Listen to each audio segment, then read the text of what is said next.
Good afternoon. Oh, I can see anybody from here. How's everybody? No break needed, right? So I'm really thrilled to be here to tell you the story of a transformation in an industry that we have been for a long time. How many of you have heard about Starkey? I'm a bit curious. Some of you have, and many of you haven't. It's a privately held company. You can buy our stock. So we're often not impressed, but it's not a startup. We've been in business for over 40 years. We're the largest hearing device maker in the US, one of the top 5 globally. But what I'm here to present is a completely new device that we built and recently commercialized it. A lot of people I know here, and I was talking to a lot of people, are people I know from my days at Intel. I was vice president of perceptual computing, leading some of the early work of Intel's AI processors. But I actually, when I got contacted by Starkey, after some initial skepticism and doubts, I jumped ship and joined the medical device company.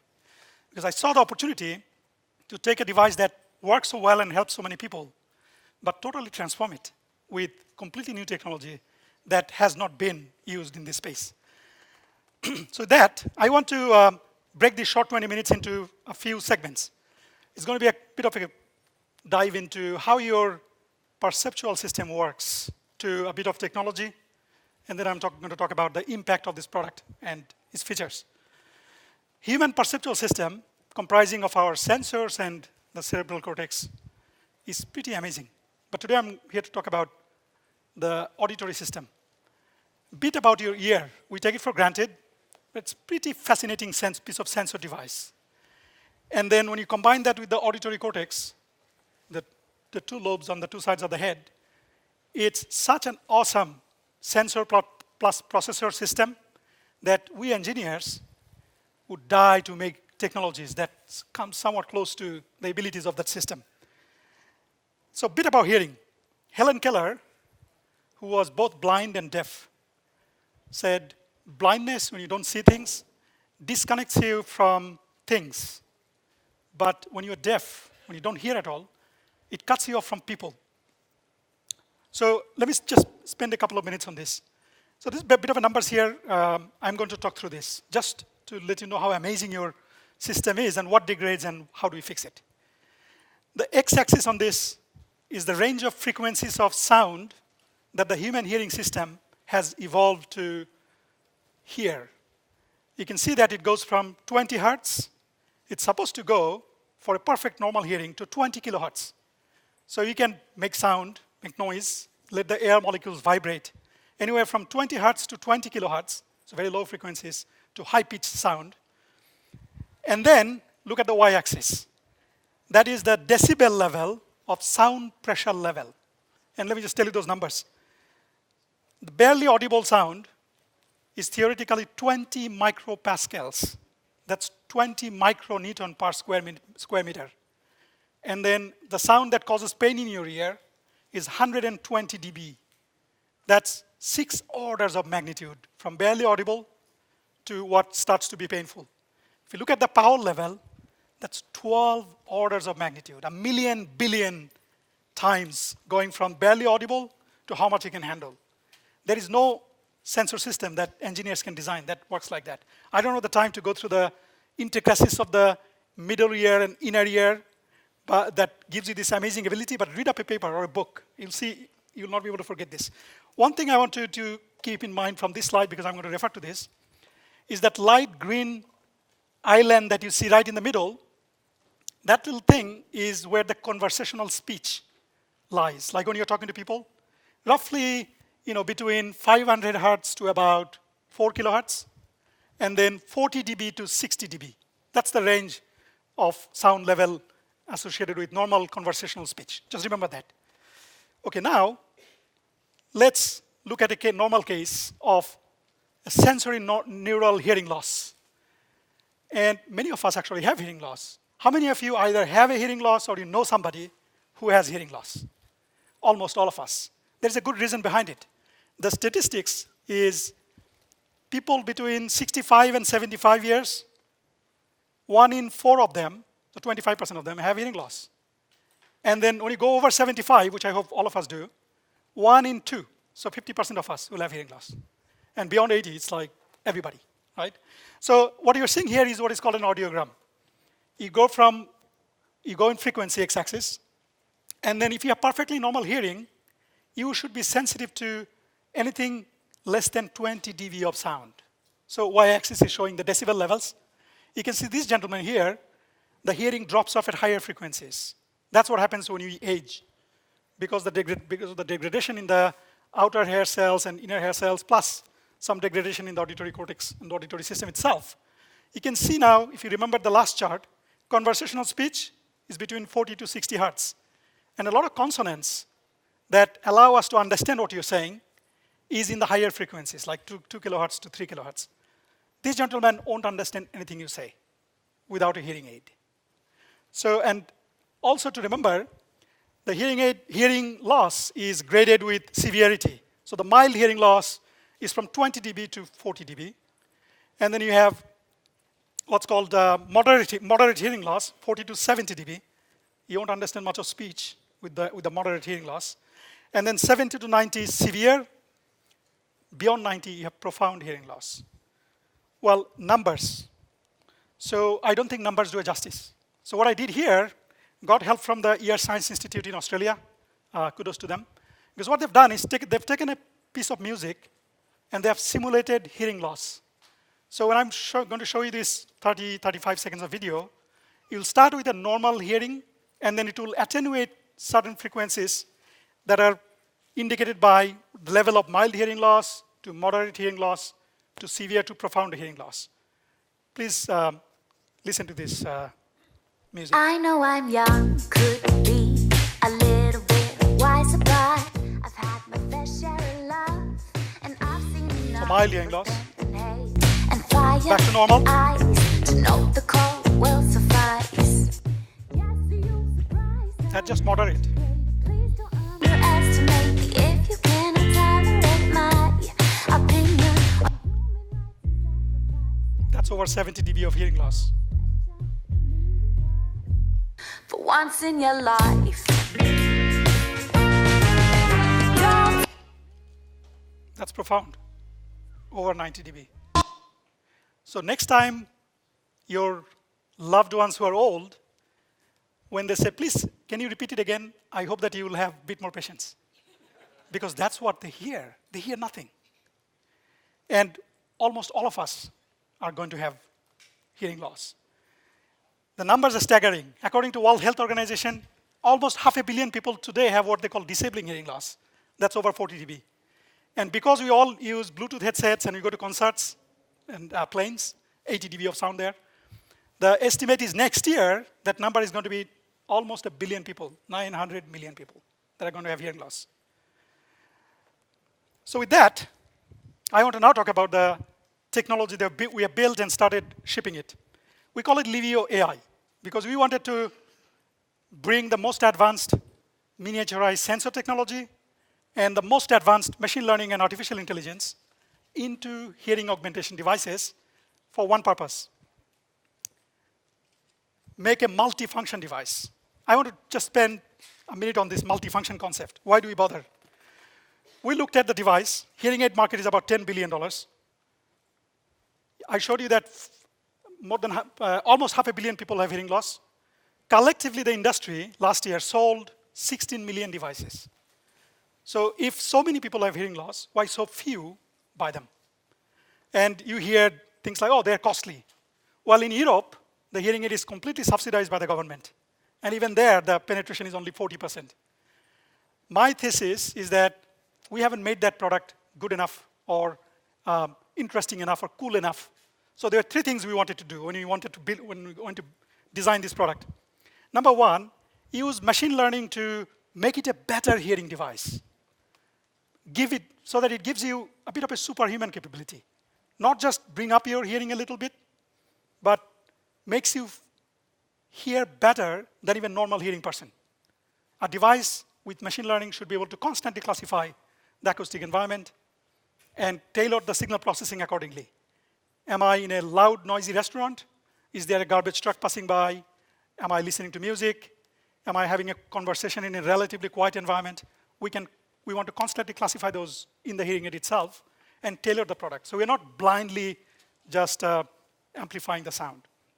Next, if the product is in your ear all the time, why can't it become a continuous tracker for your health?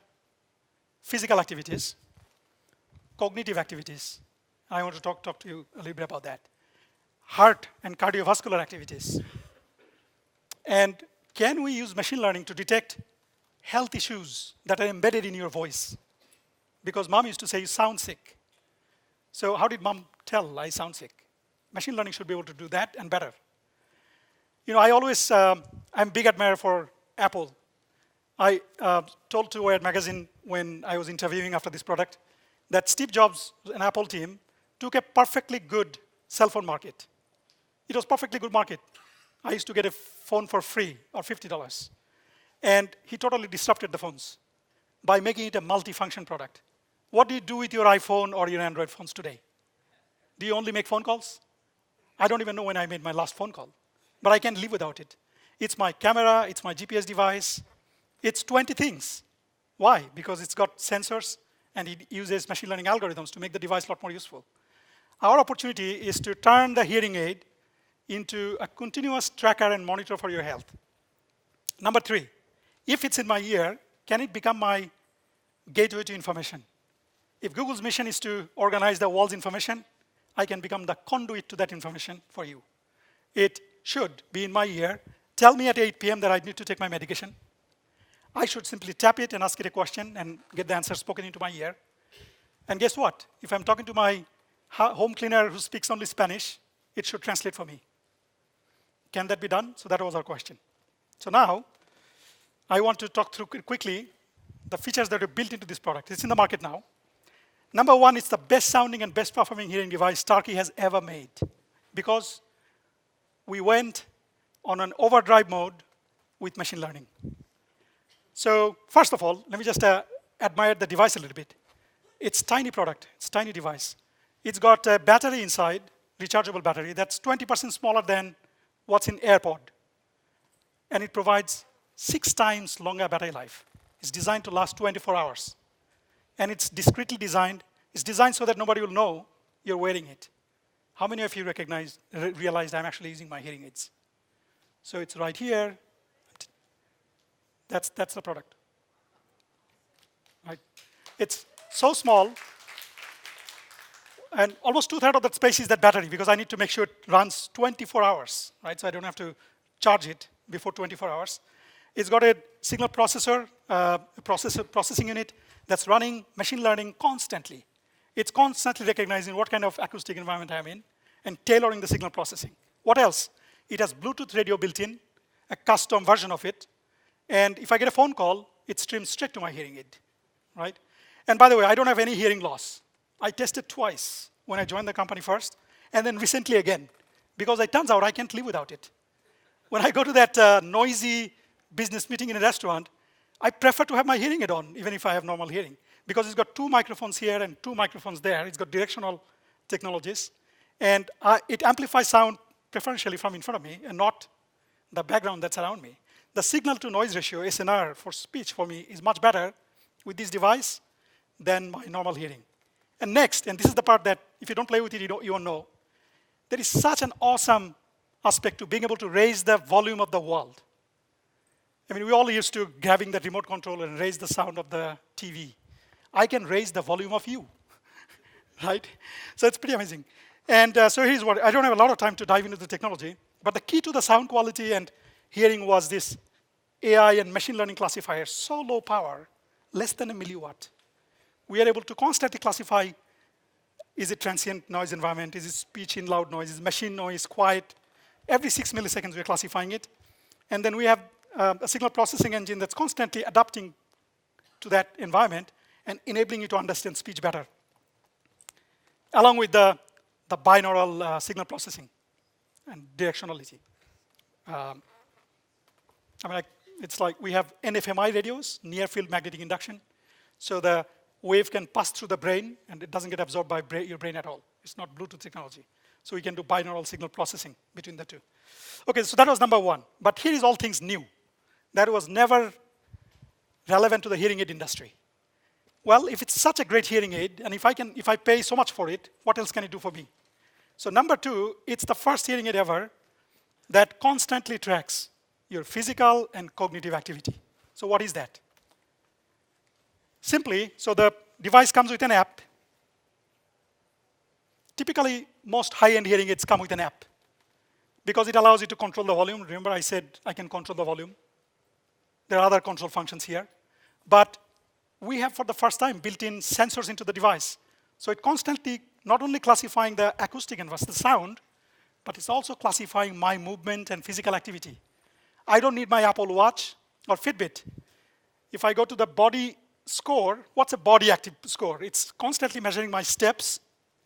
So it's real-time tracker for my physical activities, my activity levels, my move levels. So everything your Apple Watch and Fitbit does for tracking physical activity, this device does by itself. So you don't have to have step regret. What's a step regret? Well, your phone is on the desk and you walked around your home on a business call, a couple thousand steps, and nobody tracked it.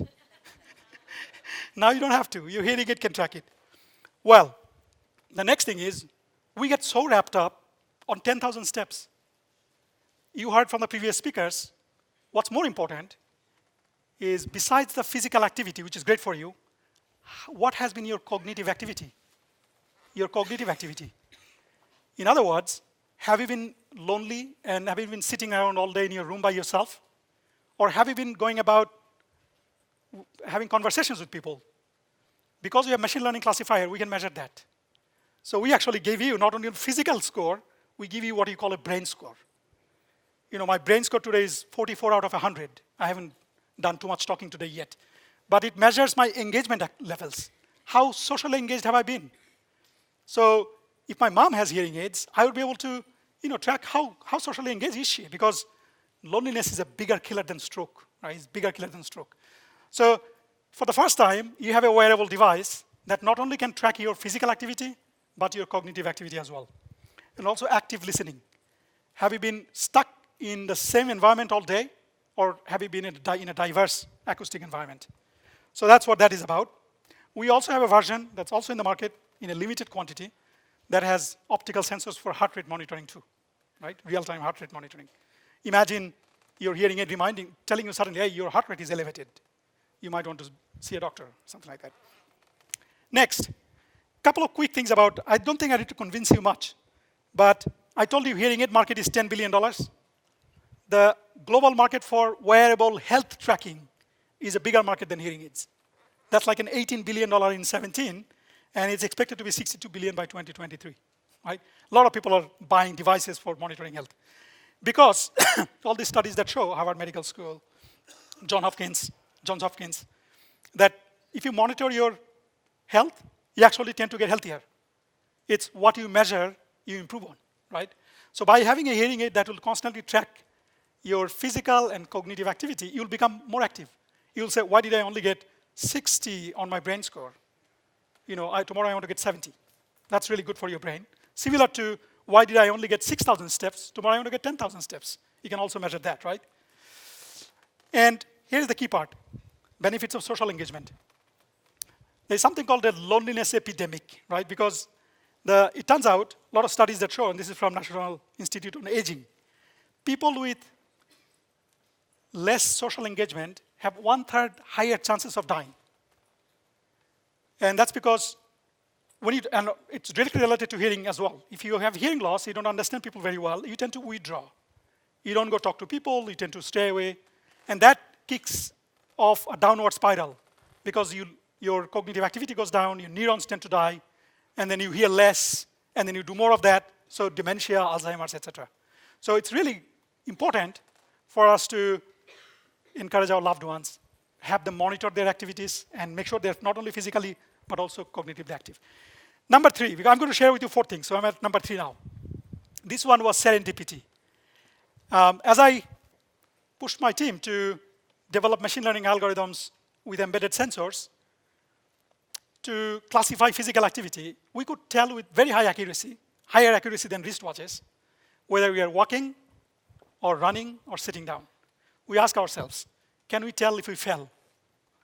And we went and collected a bunch of fall data in collaboration with the university, they were researching for 4 years on collecting sensor data when people fell, and they were actually mounting the sensor on the head. Guess what? With that data, we were able to train our hearing aid. They already built in sensors for physical activity tracking, and we got better fall detection accuracy than medical grade fall sensors you buy. So you get free in-ear automatic fall detection system. So the way we built it, again, if you go to the app, you are able to quickly program in 3 numbers. So if you fell, those 3 people are going to get alerted, right? And it will bring up GPS on their phone and show where they fell. The reason we're so excited about it, I don't want to feel this, leave this presentation feeling sad, but every 11 seconds, an older adult is treated in the emergency room for a fall. Every 19 minutes, one of them dies. This is data from National Council on Aging. And in fact, a horrible piece of data that's not there is older people that are treated in the emergency for a fall-related injury, 50% of them, half of them, die within a year. And I have heard personal stories from friends where relatives in Europe, Japan, some in the US, people would fall, people who were living alone, and nobody would know they did. This is a big calamity. We're extremely proud that we're able to provide fall detection into hearing aids.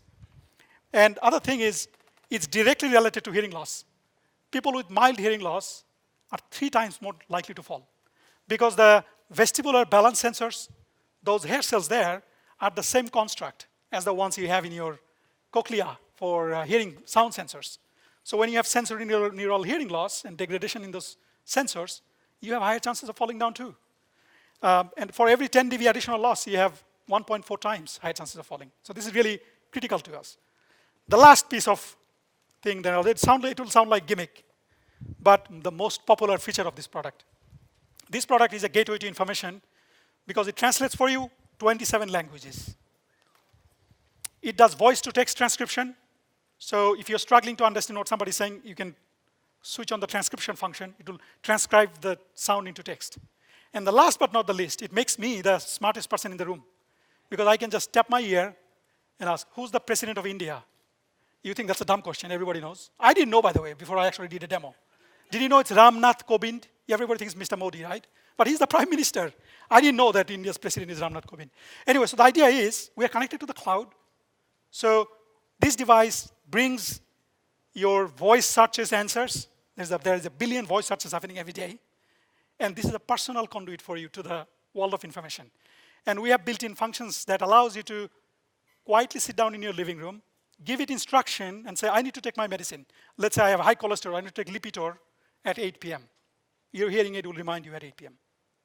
Right? And many things you might need to be reminded about. A lot of good articles we got. We sold about $500 million of this product so far already. It's doing really well, breaking all records for our company. And I am really proud to see this article, Bloomberg. It said the future of wearable technology is called a hearing aid. After I showed this product to the reporter. He said, even if your ears are fine, you might want a device that translates 27 languages, tracks fitness, and monitors vital signs. But for me, the reason I left Intel and went to med device company is to see this. She's one of our patients. I had the luxury of sitting down and personally fitting some patients with hearing loss. This girl, her mother thought she's completely deaf. We fitted her with hearing aids, and when we dialed it in, she heard perfectly, and she couldn't believe it. She burst into tears, jumped onto mother, and hugged. And the tears, we all cried. That makes it worth it. And I hope that you learn more about these sort of products, but the journey we're on is to help as many people as we can. This is not about the profits of products. This is about helping people.